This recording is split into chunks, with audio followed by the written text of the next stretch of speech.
नमस्कार विद्यार्थियों, श्री श्याम कॉलेज की ऑनलाइन क्लासेज में आपका स्वागत है। इस क्लास में हम बीए बीएड फोर्थ ईयर के लिए भौगोलिक चिंतन का इतिहास पढ़ रहे हैं, जिसका ये 86वां भाग है। भौगोलिक चिंतन के इतिहास में ब्रिटिश भौगोलिक विचारधारा हम पढ़ रहे थे।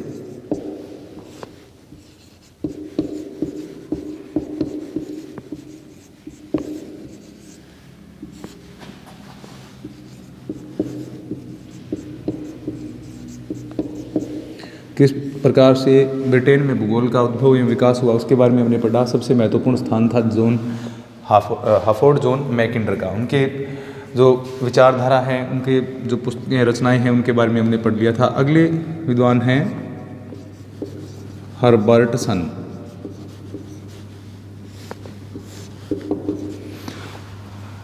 हर्बर्टसन के द्वारा किस प्रकार से ब्रिटेन में भूगोल के विकास में योगदान दिया गया, कितना उनका योगदान रहा हर्बर्टसन का, इसके बारे में पढ़ेंगे। A.J. हर्बर्टसन।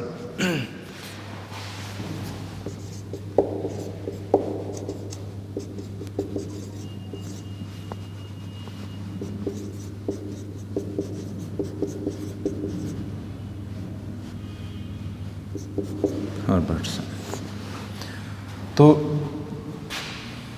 विश्व को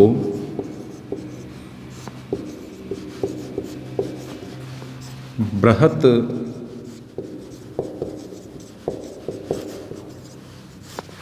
प्राकृतिक प्रदेशों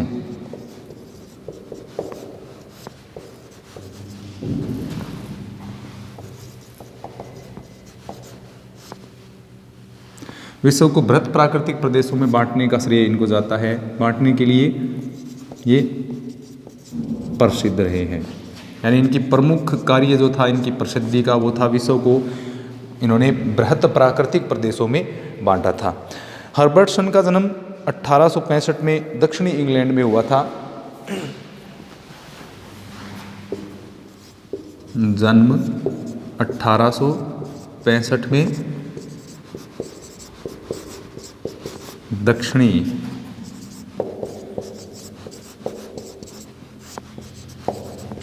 इंग्लैंड में हुआ था। जो इनका समय है वह है 1865 से 1915 तक, ये इनका काल रहा। इनके द्वारा जर्मनी, फ्रांस और इंग्लैंड के विभिन्न विद्यालयों में शिक्षा प्राप्त की गई, जैसे Freiburg Germany, France, Montpellier, Freiburg Germany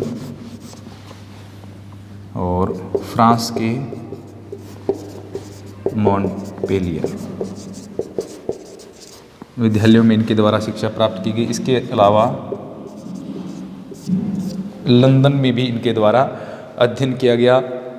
London और पेरिस के जो विश्वविद्यालय है वहाँ पर इनके द्वारा अपनी प्रारंभिक शिक्षाएं हैं वो प्राप्त की गई थी। इसके बाद में हर्बर्टसन ने जो है वो विशेषतः फ्रांसीसी भौगोलिक विचारधारा है उसका ज़्यादा प्रभाव इनके ऊपर देखने को मिलता है। फ्रांसीसी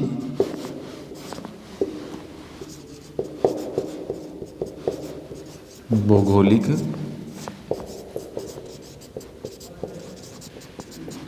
विचारधारा का प्रभाव इन पर ज़्यादा था, यानी विडाल डी लाप्लास हैं, जीन ब्रून्स हैं, उनके विचारों का प्रभाव इनके ऊपर अधिक देखने को मिलता है। फ्रांसीसी भौगोलिक विचारधारा का प्रभाव इन पर अधिक देखने को मिलता है।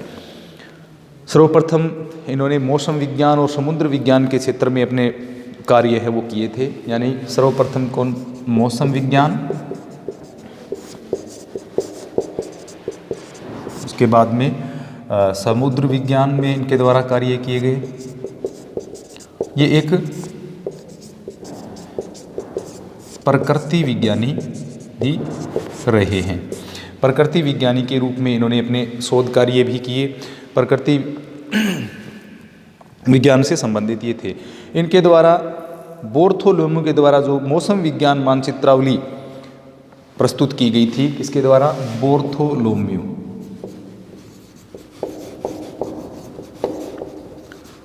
लोम्यू द्वारा प्रस्तुत मौसम मानचित्रावली में ये क्या थे,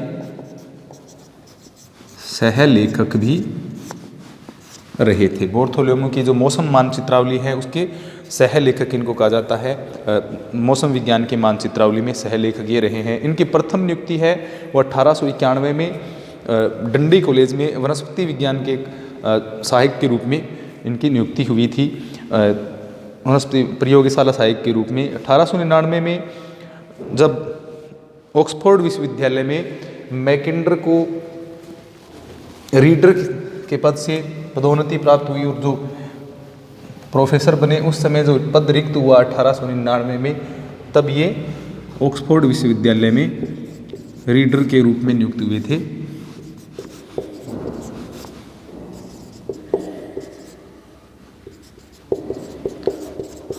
ऑक्सफोर्ड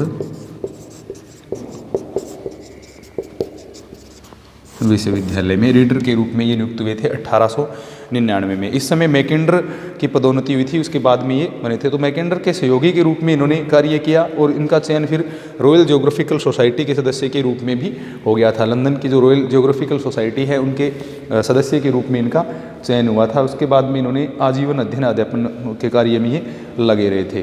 कई सालों तक इन्होंने ब्रिटेन में राष्ट्रीय भौगोलिक प्रशिक्षण कार्यक्रम का संचालित भी इनके द्वारा किया गया। राष्ट्रीय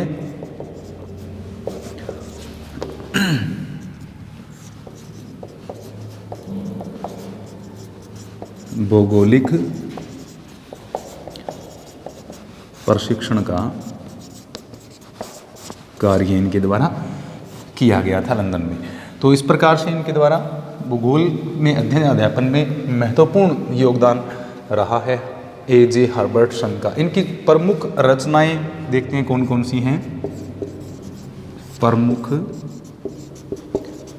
रचनाएं, इनकी प्रमुख रचनाओं में सबसे पहली जो रचना है, भूगोल के विषय क्षेत्र एवं शैक्षणिक उपागम पर अभिनव चर्चा। भूगोल के विषय क्षेत्र एवं शैक्षणिक उपागम पर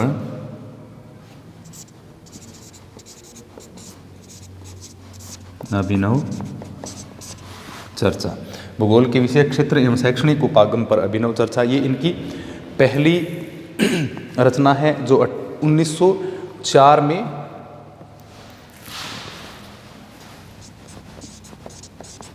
प्रकाशित हुई थी। ये हर्बर्टसन की पहली रचना है। Recent discussion on the scope and educational approach in geography. उसके बाद में दूसरी जो इनकी महत्वपूर्ण पुस्तक रही थी वह थी major natural regions an essay in systematic geography, यानी बृहत प्राकृतिक प्रदेश क्रमबद्ध भूगोल में एक निबंध। नंबर 2, बृहत प्राकृतिक प्रदेश, मेजर नेचुरल रीजन्स,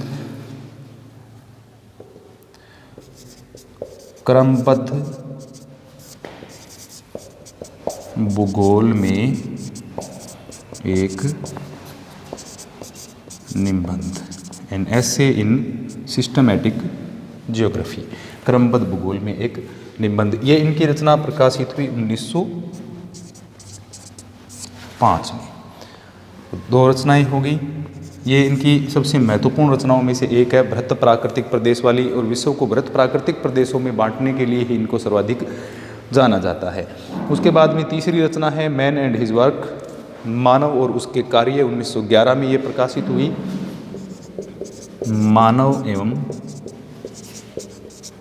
उसके कार्य, ये 1911 में, मैन एंड हिज वर्क। ये तीन महत्वपूर्ण पुस्तकें। इसके बाद में चौथी जो पुस्तक है वो बृहत प्राकृतिक प्रदेशों से ही संबंधित पुस्तक है, यानी प्राकृतिक प्रदेश भूगोल का एक क्रमबद्ध उपागम। प्राकृतिक प्रदेश भूगोल का एक क्रमबद्ध उपागम। ये इनकी चौथी महत्वपूर्ण रचना थी जो 1913 में प्रकाशित हुई थी।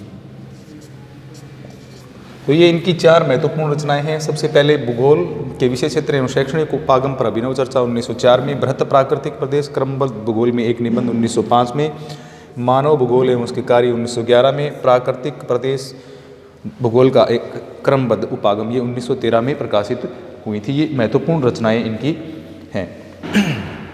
इनके द्वारा विश्व को प्रमुख प्राकृतिक प्रदेशों का निर्धारण किया गया। तो ये प्राकृतिक प्रदेशों के निर्धारक के रूप में क्या है, विख्यात हैं।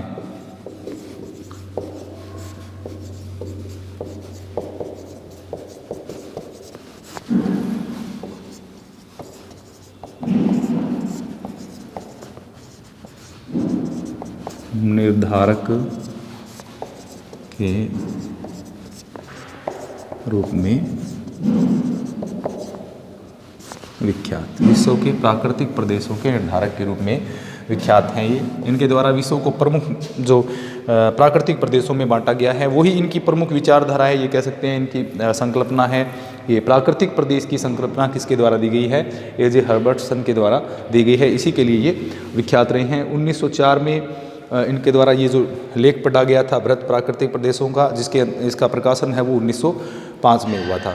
तो ये इनकी सबसे महत्वपूर्ण कृति है। इनके ये कह सकते हैं सबसे ज़्यादा इन्हीं के इसी विषय पर इनके द्वारा है वो कार्य किया गया है। इसके बाद में मानव एवं उसके जो उद्देश्य है 1911 में मानव एवं उसके कार्य, ये जो इनकी पुस्तक प्रकाशित हुई, इस पुस्तक में इनके द्वारा जो प्राकृतिक प्रदेशों और मानव के बीच संबंध हैं उनकी व्याख्या इसमें की गई है। प्राकृतिक प्रदेश एवं मानव के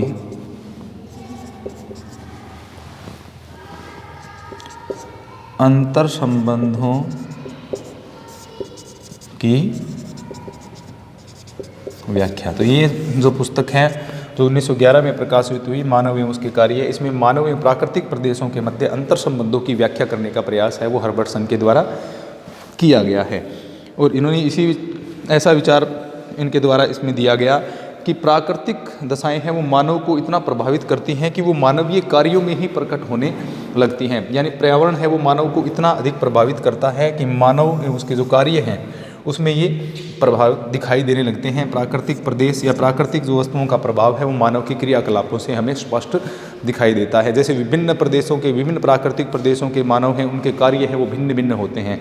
जैसे कि हमने देखा जो मरुस्थलीय क्षेत्र है वहाँ के जो लोग हैं उनका प्रमुख कार्य है वो पशुपालन से संबंधित होगा। मैदानी भाग के कृषि कार्य करेंगे। पठारी भाग में है तो वहाँ पर खनन उद्योग है उसका ज़्यादा विकास मिलेगा। इसके अलावा जो उष्णकटिबंधीय क्षेत्र हैं तो वहाँ पर प्राथमिक क्रियाओं से संबंधित, या जंगली जो क्षेत्र हैं वहाँ पर प्राथमिक क्रियाएं हैं वो ज़्यादा देखने को मिलती हैं। तो इस प्रकार से अलग अलग प्राकृतिक प्रदेश के अंतर संबंध है वो मानव के साथ भिन्न भिन्न है और उनके कार्य भी मानव के भिन्न होंगे, यानी कार्यों में भिन्नता देखने को मिलती है। तो प्राकृतिक प्रदेशों का मानव के ऊपर या मानव के साथ में अंतर संबंध है उसका वर्णन इस पुस्तक में किया गया है। अब इसके बाद हम देखते हैं कि मनुष्य जो हर्बर्टसन है उन्होंने विश्व को विभिन्न प्राकृतिक प्रदेशों में बांटा और जिसका प्रमुख आधार क्या था, प्राकृतिक वनस्पति। तो इसके जो विचारधारा है उसमें हम ये कह सकते हैं कि हर्बर्टसन के द्वारा जो प्रमुख प्राकृतिक प्रदेश बांटे गए हैं उनके बारे में हम पढ़ेंगे। कौन कौन से प्राकृतिक प्रदेशों में विश्व को इनके द्वारा बांटा गया।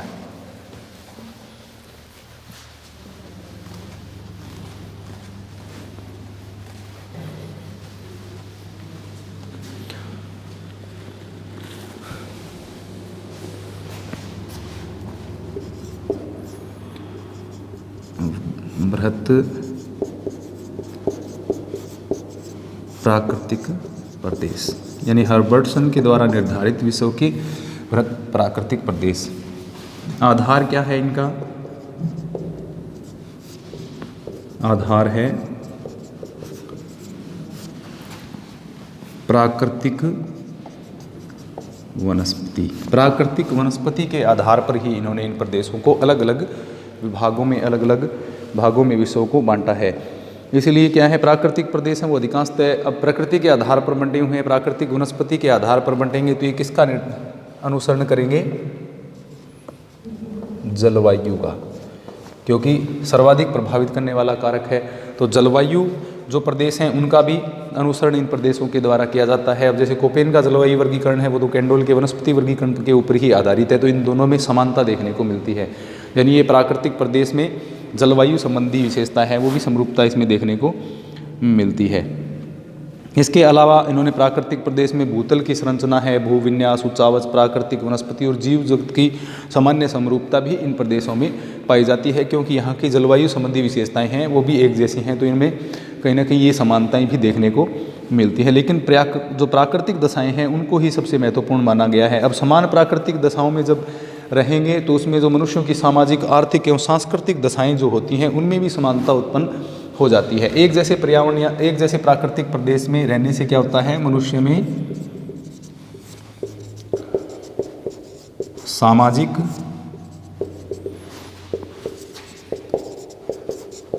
आर्थिक और इसके अलावा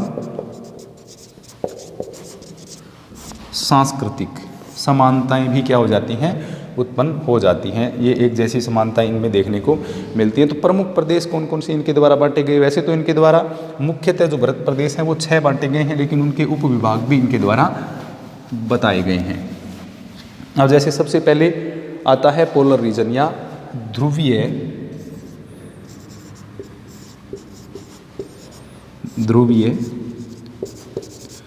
प्रदेश। तो ध्रुवीय प्रदेश यानी ठंडे प्रदेश हैं। इसमें भी इनके द्वारा 2 उपविभाग हैं वो बांटे गए हैं। जैसे निम्न स्थल भूमि की बात करें तो टुंड्रा, और उच्च भूमि की बात करें तो ग्रीनलैंड के तुल्य। निम्न भूमि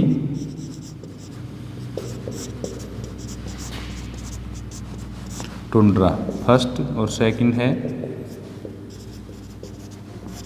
उच्च भूमि, ये ग्रीनलैंड द्वीप के तुल्य हैं। तो ये 2 तो हो गए ध्रुवीय प्रदेश। निम्न भूमि में टुंड्रा प्रदेश को सम्मिलित किया गया है, उच्च भूमि में ग्रीनलैंड को। उसके बाद में ध्रुव से नीचे की तरफ आए दूसरे जो प्रदेश बनेंगे, जैसे कि शीत शीतोष्ण प्रदेश हैं। नंबर 2 शीत शीतोष्ण प्रदेश। इसमें इन्होंने अलग अलग प्रदेश उपविभाग हैं वो ज़्यादा बनाए हैं।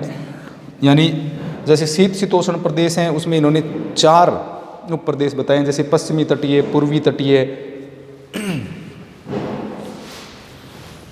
पहला पश्चिमी तटीय, तो ये हो जाएगा पश्चिमी यूरोप तुल्य। दूसरा है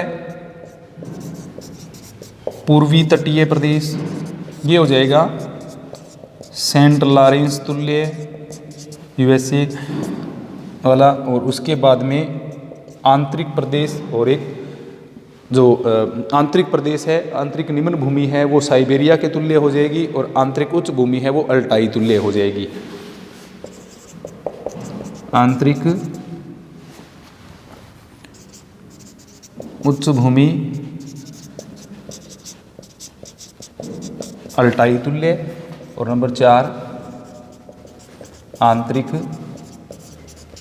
निम्न भूमि है वो हो जाएगी साइबेरिया तुल्य।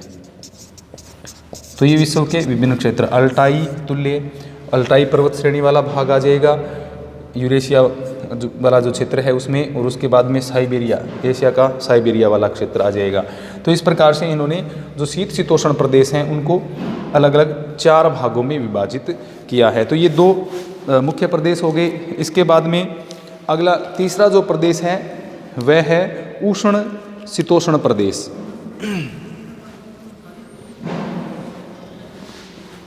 उष्ण शीतोष्ण प्रदेश है नंबर 3।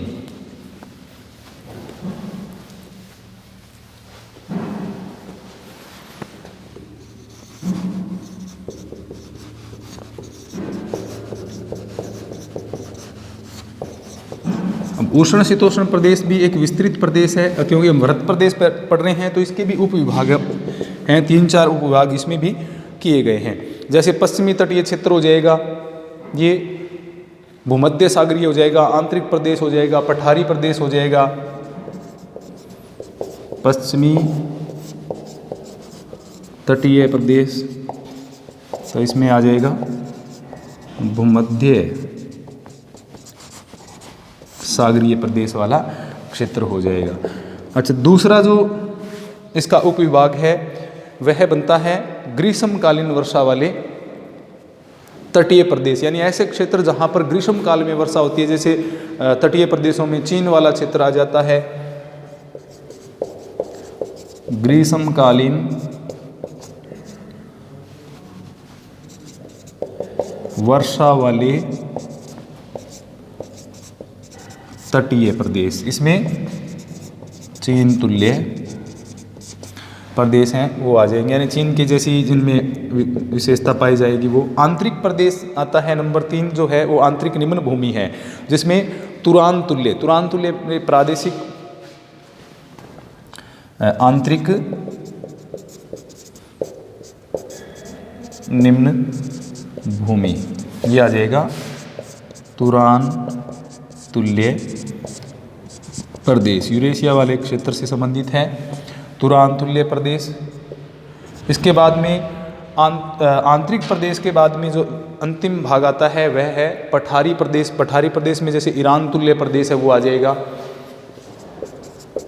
पठारी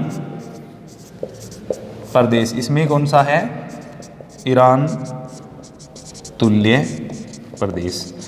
तो ये 3 प्रदेश हो गए, यानी उष्ण शीतोष्ण प्रदेश है, उसमें पश्चिमी तटीय प्रदेश है, उसके बाद में ग्रीष्मकालीन वर्षा वाले प्रदेश आ जाते हैं, आंतरिक निम्न भूमि में तुरान तुल्य, और उसके बाद में ये जो पठारी प्रदेश हैं इनमें ईरान तुल्य प्रदेशों को सम्मिलित किया जाता है। उसके बाद में नंबर 4 पे आता है उष्ण प्रदेश, हॉट रीजन। इसमें गर्म जलवायु वाले जो प्रदेश हैं, जैसे पश्चिमी उष्ण है, पश्चिमी उष्ण में जैसे सहारा तुल्य प्रदेश आ जाएगा। तो नंबर 4 पर उष्ण प्रदेश।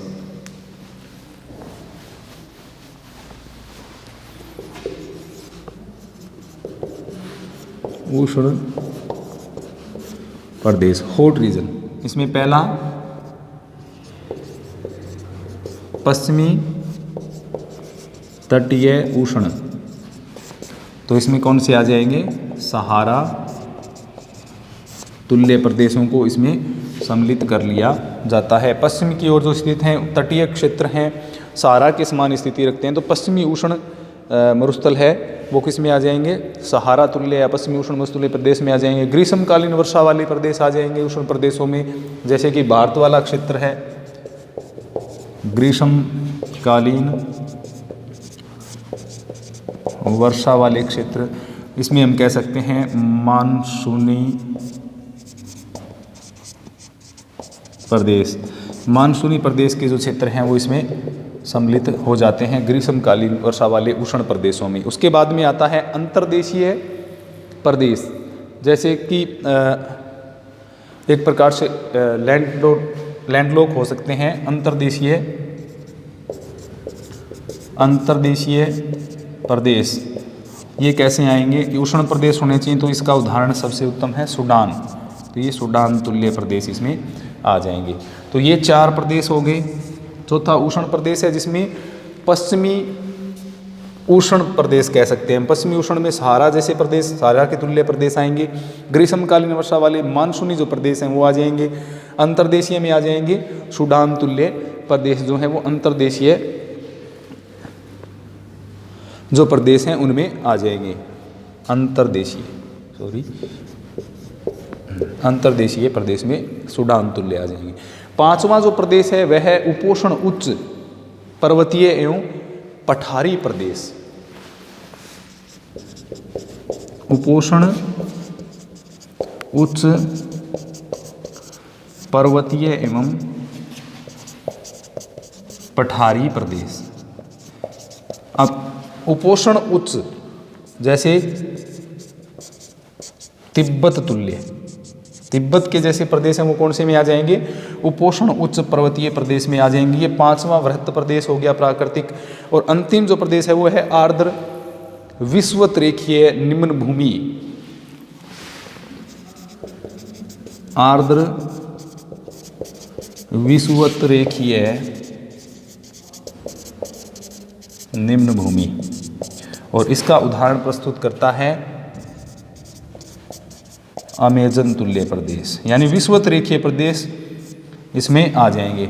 तो हमने उत्तर से लेकर के, जैसे ध्रुवीय प्रदेश है, फिर शीतोष्ण प्रदेश है, फिर उसके बाद में जो यानी मुख्य प्रदेशों की अगर हम बात करें तो जैसे ध्रुवीय प्रदेश, उसके बाद में शीतोष्ण प्रदेश आ जाता है, उसके बाद में उष्ण शीतोष्ण प्रदेश आ जाता है, फिर उष्ण प्रदेश, और उसके बाद में यानी अक्षांशों के हिसाब से एक प्रकार से हम कह सकते हैं इनका वर्गीकरण किया गया है। और उसके बाद में उपोष्ण उच्च पर्वतीय एवं पठारी प्रदेश जैसे तिब्बत तुल्य प्रदेश और आर्द्र विषुवत रेखीय प्रदेश यानी अमेजन तुल्य या विषुवत रेखीय प्रदेशों को इसमें सम्मिलित किया जाता है। तो इस प्रकार से हर्बर्टसन ने ये 6 मुख्य और इसके जो अन्य उपविभागों के आधार पर विश्व को विभिन्न वृहत प्राकृतिक प्रदेशों में बांटा था, और ये इनका सबसे महत्वपूर्ण योगदान इसमें रहता है। तो ये थे हर्बर्टसन के विचार।